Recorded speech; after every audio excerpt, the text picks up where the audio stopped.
On doit parler au service de l'ergonomie. Bon, du coup, on va tester comme ça. Si ça fonctionne pas, ben, désolé, on n'aura pas la fin. Il faudra le répéter d'une manière ou d'une autre. Peut-être que je viendrai vous redemander si vous avez 3 minutes. Ben ouais, mais je t'ai coupé au plein milieu de maintenant. Je sais plus, aussi l'accueil. Non, mais je pense que la plupart c'est bon.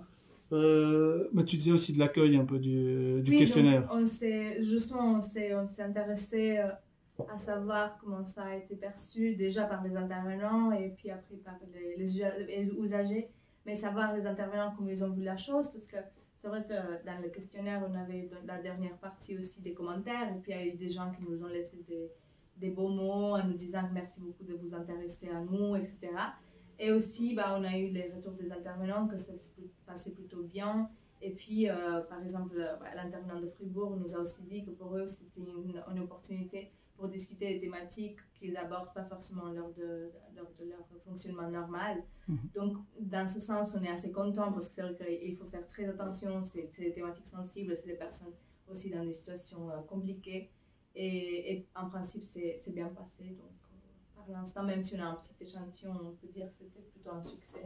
Ouais, je dirais, moi je suis satisfait. C'est toujours, on veut toujours faire mieux. Mais c'était. Est-ce que vous avez eu des difficultés, sinon, particulières?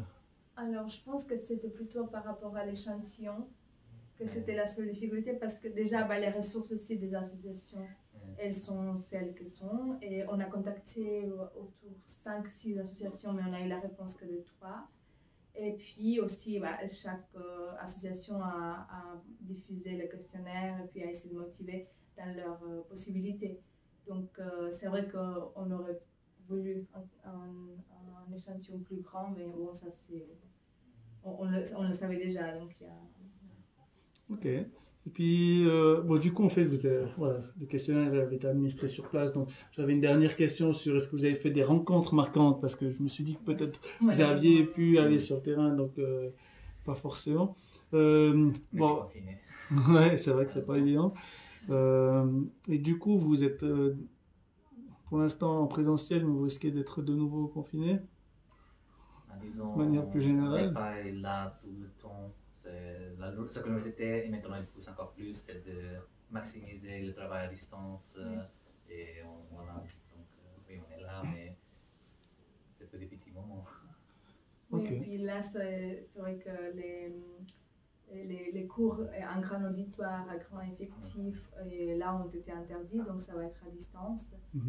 Et c'est vrai que pour nous, c'est un peu complexe parce qu'on est tout le temps en train d'être en contact avec des étudiants. Donc la contamination se fait vite, c'est exponentiel. Donc voilà, on attend, on peut voir aussi qu'est-ce que l'université nous dit. Mais c'est vrai qu'on en est 2 jours sur place. 6 ans, oui.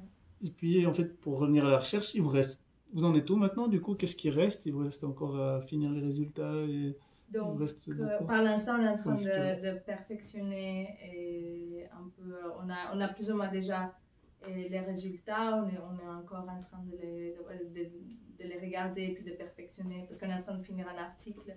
Parce qu'il y a un call for papers. Il y a un mot français? On appelle la contribution. Oui. Voilà.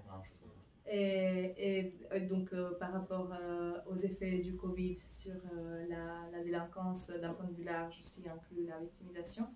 Et donc, on voudra présenter donc, un article en anglais. Et on est en train aussi de rédiger donc, le rapport et pour les institutions concernées qui ont participé, qui étaient intéressées à voir justement les résultats. Et on voudra continuer. Et aussi avec la deuxième vague, même peut-être post-pandémie, continuer à monitorer la situation et puis continuer